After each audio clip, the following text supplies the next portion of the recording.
하루에 커피는 얼마나 드시나요? 한 잔에서 세 잔, 많게는 5잔까지 드시는 분들도 있습니다. 다만 자주 마시던 커피가 먹는 방법에 따라서 우리 몸에 반응하는 영향도 다른 점 알고 계시나요? 그래서 내 몸을 위해 어떻게 먹어야 좋은 커피인지, 안 좋은 커피인지 알아보겠습니다. 우리는 건강을 위해서 많은 운동을 하는데요. 걷기, 조깅, 수영, 등산, 에어로빅 등 많은 운동이 있습니다.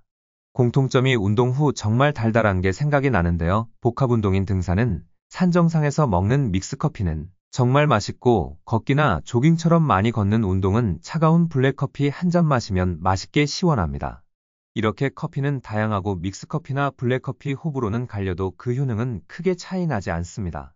오히려 우리가 몰랐던 효능들이 너무 많은데요. 첫 번째, 심혈관 예방에 좋습니다. 심혈관 질환은 말 그대로 심장과 주요 동맥에 발생하는 질환인데요. 국내에서는 두 번째로 흔한 사망 원인이며 세계적으로는 사망 원인 1위인 무서운 질환입니다. 커피에는 클로로겐산, 폴리페놀, 멜라노이딘 같은 강력한 항산화 물질이 풍부하게 포함되어 있습니다. 항산화 물질은 노화를 막아주고 예방하는 물질인데요. 항산화 물질은 신체 내 활성산소를 중화하여 산화 스트레스에 의한 세포 손상을 방지합니다. 여기서 폴리페놀 성분은 큰일을 하는데요. 항산화 작용을 하여 당뇨, 치매, 암, 심장질환, 지방간의 예방 및 치료에 도움이 될 수 있고, 성분 함량은 홍차의 9배, 포도주의 3배가 함유되어 있습니다. 또한 카페인과 폴리페놀이 혈관의 확장을 시켜 혈액순환을 촉진합니다. 그래서 심장의 부담이 덜해지는데요. 그러면서 혈관의 탄성이 증가하여 유연해집니다. 고혈압 및 심혈관 질환 예방에 도움이 되는데요.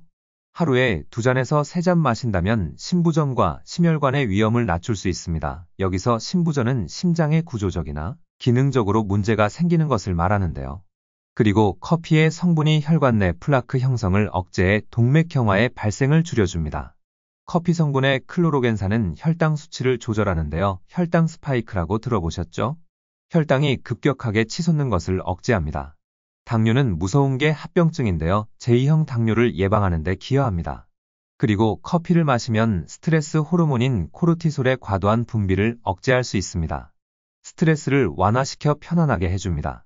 커피 안에는 우리가 행복을 느낄 때 나오는 호르몬인 도파민을 분비 촉진하여 안정감과 행복을 느끼게 해줍니다. 단 섭취 시 유의사항이 있는데요. 하루에 2잔에서 5잔 정도가 권장되며 커피 전문점에서 커피를 내릴 때 필터를 사용하는 커피가 심혈관 건강에 좋은데요. 필터 없는 커피는 콜레스테롤을 포함할 수 있기에 조심해야 합니다. 그리고 첨가물 주의를 하셔야 하는데요. 설탕, 크림, 시럽 등을 과하게 첨가하면 체중 증가와 혈당 상승을 초래할 수 있습니다. 잠깐! 혹시 커피를 마시고 심장이 두근거리면서 잠을 못 자고 밤새 뒤척인 경우 없으신가요? 이렇게 좋은 커피도 잘못 먹으면 독이 되는데요. 그 이유는 바로 카페인 때문에 그렇습니다. 과다 섭취를 하면 불면증, 불안감, 심박수 증가, 메스꺼움, 위상과다 등의 부작용이 있습니다. 성인의 경우 1일 400mg 이하의 카페인을 섭취하는 것이 좋습니다. 공복 상태에서 카페인을 섭취하면 위장이 자극을 받아 속쓰림 증상을 더욱 심하게 겪을 수 있습니다. 만약에 하루에 250mg 이상의 카페인을 장기간 섭취하면 내성이 생기고 카페인 중독이 되면 금단 현상을 보일 수 있습니다. 담배와 술도 먹다가 끊어버리면 금단 현상처럼 카페인도 중독이 될 수 있습니다. 운전을 하다가 잠을 깨기 위해서 마시는 카페인 음료와 학생들은 학업에 집중하기 위해 고카페인 음료를 마시는데요. 모두 다 카페인 중독으로 만들어버립니다. 처음 마시는 동안은 잠이 깨고 그럴지도 모르지만 점점 마시는 횟수가 늘어나면 효과가 떨어지고 점점 마시는 양이 늘어나는 중독으로 변하는데요. 하지만 커피도 카페인이 높아서 마시기 힘든 분들 위해서 디카페인이라는 커피로 대체할 수 있습니다. 만약에 커피 한 잔을 먹어도 가슴이 두근거리며 홍조가 생기면서 근육이 떨리거나 두통이나 짜증, 잦은 소변이 살짝 생긴다면 카페인에 민감한 분들이시니 꼭 디카페인 커피를 추천합니다. 두 번째, 당뇨 예방에 좋습니다. 당뇨는 흔하게 걸린다고 생각하지만 실상 무서운 병입니다. 관리가 안 된다면 합병증을 동반하기에 더욱 무서운데요. 커피에는 항산화 물질인 폴리페놀이 포함되어 있습니다. 이들 물질은 체내 염증을 줄이고 인슐린 감수성을 높이는 작용을 하여 당뇨 예방에 도움을 줄 수 있는데요. 특히 클로로겐산이라는 물질은 포도당의 흡수를 늦추는 데 기여하는 것으로 알려져 있습니다. 커피를 꾸준히 섭취하는 사람은 인슐린 저항성이 낮아지는 경향이 있는데요. 이는 당뇨 예방과 관련이 있으며 하루 2잔 이상의 블랙커피를 마시는 것이 위험을 39% 정도 줄일 수 있다는 연구 결과도 있습니다. 하버드 대학교의 연구에서 커피를 소비하는 사람들은 2형 당뇨병 발병 위험이 33%까지 낮아질 수 있다는 결과가 나왔는데요.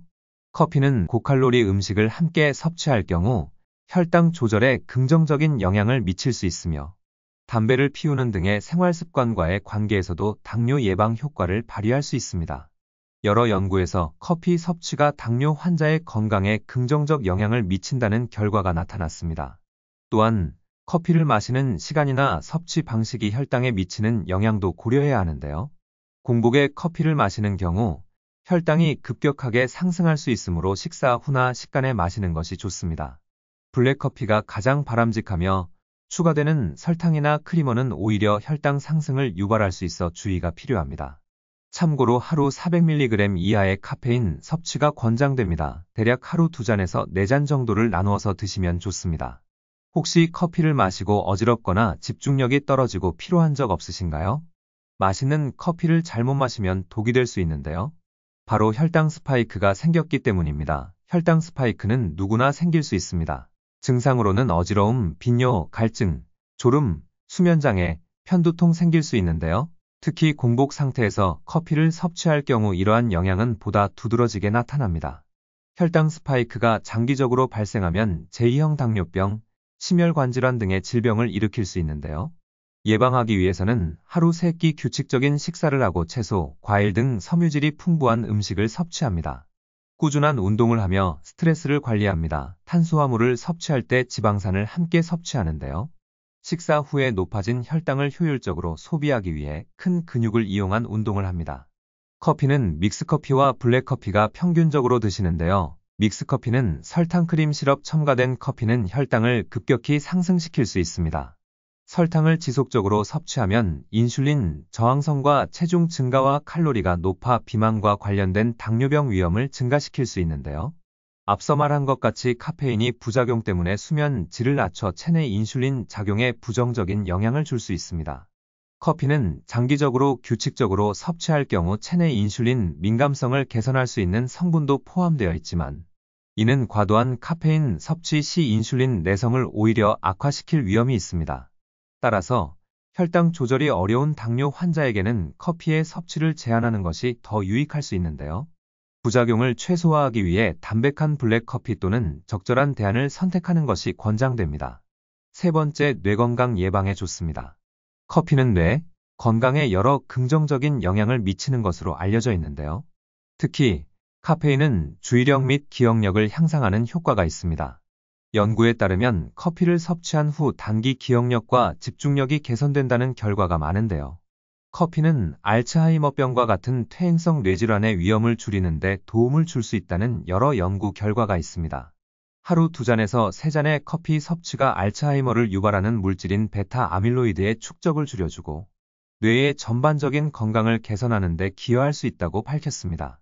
커피의 항산화 성분인 폴리페놀과 클로로겐산은 염증 반응을 감소시켜 뇌 세포 보호에 도움을 줄 수 있는데요. 최근 연구에 따르면 커피는 인지 기능 저하를 예방하고 특히 노인에게는 치매의 위험을 낮출 수 있는 효과가 있다고 전해집니다. 하루에 커피를 적당히 섭취하는 것이 노인의 인지 능력과 기억력을 보호하는 데 도움이 될 수 있는데요. 카페인은 뇌에 긍정적인 자극을 제공하면서 기분을 좋게 하는 효과도 있습니다. 커피를 마신 후 기분이 좋아지는 것은 세로토닌과 도파민과 같은 신경 전달 물질의 분비를 촉진하기 때문인데요. 카페인을 적절히 섭취할 경우 뇌의 노폐물 제거를 촉진하여 신경 보호 효과가 있을 수 있습니다. 카페인에 민감한 경우 오후 늦게 커피를 마시는 것보다는 아침에 드시는 것이 좋은데요.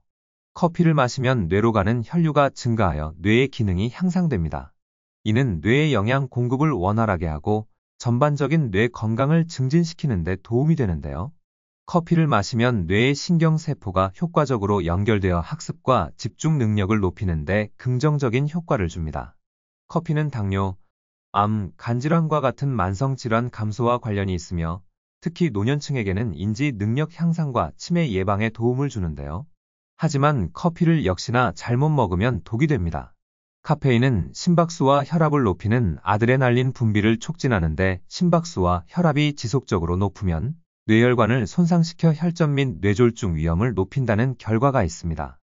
카페인의 과도한 섭취는 중추신경계를 과도하게 자극해 불안감, 초조함, 긴장감을 유발할 수 있는데요. 이는 장기적으로 스트레스 수치를 높이고 뇌 건강에 부정적으로 작용할 수 있습니다. 카페인 가성효과가 되면 늦은 시간에 섭취할 경우 수면의 질을 떨어뜨릴 수 있는데요. 만성적인 수면 부족은 기억력 저하, 집중력 저하, 그리고 뇌 기능 저하로 이어질 수 있습니다. 커피를 갑작스럽게 줄이거나 끊으면 두통, 피로, 기분 저하 등의 금단 증상이 나타날 수 있는데요. 카페인 민감도가 높아 커피 섭취가 뇌백질 손상 및 인지 저하와 더 강한 연관성을 보일 수 있습니다. 카페인은 뇌혈관을 수축시켜 뇌로 가는 혈액 공급을 어렵게 만들어 뇌 피로를 유발하고 손상을 부추길 수 있는데요. 하루에 4잔 이상의 커피를 마시면 마시지 않을 때보다 전체 뇌졸중 발병 위험이 37% 높아지고 혈전으로 인한 뇌졸중 발병 위험이 32% 높아질 수 있습니다. 과도한 커피 섭취는 뇌 건강에 악영향을 줄 수 있으며 뇌 부피를 감소시킬 수 있다는 연구 결과도 있습니다. 카페인은 아데노신이 수용체와 결합하는 것을 막아 24시간 주기로 일어나는 수면과 각성의 패턴을 깨 수면 장애를 유발할 수 있는데요. 하루에 6잔 이상의 커피를 마시면 알츠하이머 치매에 걸릴 위험 53%, 뇌졸중에 걸릴 위험 17% 증가하는 등 뇌 관련 질환이 발병할 위험이 증가할 수 있습니다.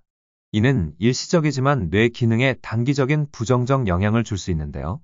여성의 경우 하루 2잔 이상의 커피를 섭취하면 체내 칼슘 흡수를 방해해 골다공증의 위험을 증가시킬 수 있습니다.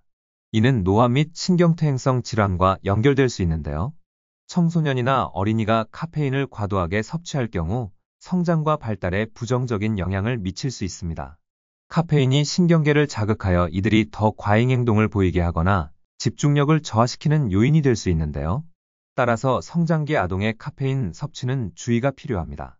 겨울에는 따뜻한 블랙커피, 여름엔 시원한 아이스 블랙커피 자주 드시죠? 또한 믹스커피도 따뜻하게 혹은 시원하게 드시는데요. 혹시 커피의 유래를 아시나요? 옛날 애적 에티오피아의 한 목동이 염소를 키우는데 염소들이 특정 지역에서 붉은 열매를 먹고 아주 활발하게 뛰어다니는 것을 보고 그 열매를 수도승들이 가져다가 끓여 마시니 정신이 번쩍 들고 졸음이 사라지는 각스 효과를 경험했답니다. 그 후에 널리 퍼지면서 이슬람으로 유럽으로 퍼졌는데요. 지금은 그 커피가 가격도 저렴하고 양 많고 참 가성비 좋은 믹스커피로 변신했는데요. 블랙커피나 믹스커피나 같은 커피입니다. 사실 믹스커피를 불량식품 같이 안 좋게 보시는 분들이 많습니다. 그래서 준비를 했는데요. 바로 믹스커피의 편견과 과장된 걸 풀어드리겠습니다. 첫 번째, 믹스커피는 건강에 해롭다입니다. 설탕과 크림이 많이 들어있어 몸에 해롭다고 생각되시죠? 설탕과 크림이 첨가되어 칼로리가 높은 편이지만 한 봉지당 평균을 잡으면 큰 문제가 되지는 않습니다. 오히려 과다 섭취로 인해 열량이 과잉될 때 발생할 수 있는데요. 두 번째, 믹스커피는 비만을 유발한다. 설탕과 크림은 체중 증가의 주요 원인으로 대두되지만 오히려 전반적인 식단과 생활습관이 중요한데요. 과하게 섭취하거나 운동량이 부족할 경우에만 체중 증가로 이어질 가능성이 있습니다. 꼭 내 몸을 위해서는 충분한 운동을 하시는 게 좋습니다. 세 번째, 믹스커피는 대사증후군을 일으킬 수 있습니다. 설탕 함량이 높은 믹스커피가 대사증후군 위험을 높인다고 하는데요. 설탕이 포함되어 있지만 적정량 섭취와 균형 잡힌 식단을 병행한다면 대사증후군 발생 위험을 효과적으로 줄일 수 있습니다. 대사증후군은 주로 복합적인 생활습관 요인에서 비롯됩니다. 네 번째, 카페인이 많아 부작용을 일으킨다. 카페인 함량이 높아 부작용을 일으킨다고 믿습니다. 한 봉지의 카페인 함량은 대체로 안전한 범위에 해당합니다. 자연스럽지 않은 음료에 인공 첨가물이 들어가 순수하지 않다고 생각하는데요. 편리함과 맛을 목적으로 설계된 음료이기 때문인데요. 첨가물에 민감한 분들은 블랙커피나 직접 우유와 설탕을 첨가하는 방식을 선택할 수 있습니다. 이렇게 블랙커피와 믹스커피의 효능과 잘못된 방법으로 섭취하면 독이 될 수도 있는 부분을 알아봤는데요. 사실 효능보다는 우리 주변에서 쉽게 구해서 먹을 수 있는 부분을 알아두는 게 더 중요합니다. 그래서 커피와 궁합이 좋은 식재료를 준비했습니다. 첫 번째, 초콜릿입니다. 다크 초콜릿이나 밀크 초콜릿은 커피의 쌉쌀한 맛과 조화를 이루며 초콜릿 디저트는 커피와 함께 즐기기에 탁월합니다. 블랙커피와 초콜릿은 매우 잘 어울리며 특히 초콜릿 케이크나 페스츄리와 함께하면 더욱 풍부한 맛을 느낄 수 있습니다. 또한 커피의 쓴맛과 초콜릿의 단맛이 조화를 이루는데요. 두 번째 견과류입니다. 아몬드, 호두, 피스타치오와 같은 견과류는 커피의 고소한 풍미를 강조하며 간단한 간식으로 좋습니다.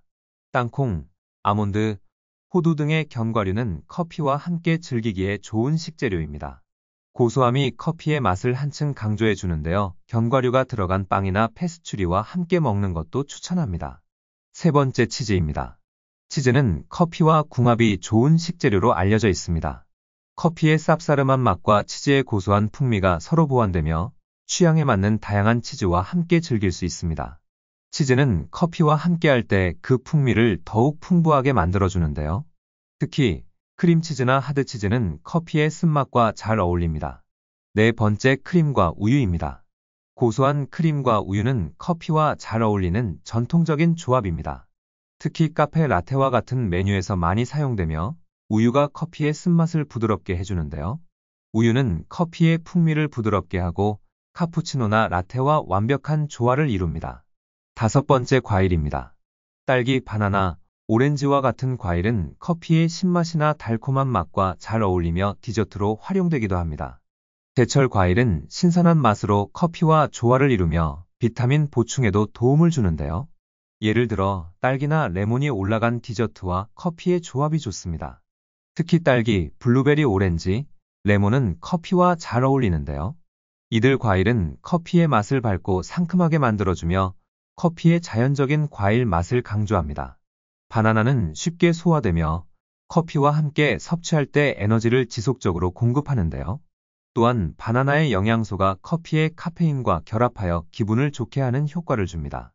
하지만 모든 식재료가 궁합이 좋은 건 아닌데요. 상황에 맞춰서 피해야 할 음식들은 내 몸을 위해서 피하는 게 좋습니다. 기억하고 계셨다가 꼭 드셔야 할 경우 시간차를 두고 드시면 건강에 도움이 됩니다. 반대로 커피와 궁합이 안 좋은 식재료 준비했는데요. 첫 번째 매운 음식입니다. 고추나 매운 소스는 커피의 섬세한 맛을 압도하고 균형을 깨뜨릴 수 있는데요. 매운 음식은 위 점막을 자극하여 위산 분비를 증가시킵니다. 커피 또한 위산을 자극하기 때문에 두 가지를 함께 섭취하면 속쓰림이나 소화 불량을 유발할 수 있는데요. 두 번째, 지나치게 짜거나 탄 음식은 커피의 자연스러운 달콤함이나 쌉쌀한 맛을 감소시키며 어색한 조합을 만들 수 있습니다. 탄맛이 나는 음식은 커피의 풍미를 지나치게 덮었으며 쓴맛만 두드러질 수 있습니다. 세 번째, 우유와 치즈 같은 유제품입니다. 커피의 카페인이 칼슘의 흡수를 방해할 수 있어 특히 골밀도가 중요한 노년층에게 해로운데요. 이 조합은 소화 불량을 유발할 수 있습니다. 네 번째, 쇠고기, 돼지고기와 같은 적색육입니다. 철분이 풍부하지만 커피의 탄닌 성분이 철분의 흡수를 방해할 수 있는데요. 이로 인해 빈혈의 위험이 커질 수 있습니다. 이는 고기를 통해 섭취한 철분이 체내에서 제대로 활용되지 못하게 만들 수 있습니다. 오늘은 이렇게 커피를 먹을 때 내 몸에 어떤 효능이 있고 어떻게 먹어야 좋은지 혹은 잘못 알고 먹어서 내 몸에 독이 되는 이유를 알아봤는데요. 앞으로도 믹스커피나 블랙커피를 본인의 스타일에 맞게 골라서 꾸준히 드시면 건강한 커피 습관을 챙기실 수 있습니다. 영상이 마음에 드셨다면 구독과 좋아요 눌러주시면 더욱더 알찬 내용으로 다시 찾아뵙겠습니다. 그동안 건강하세요.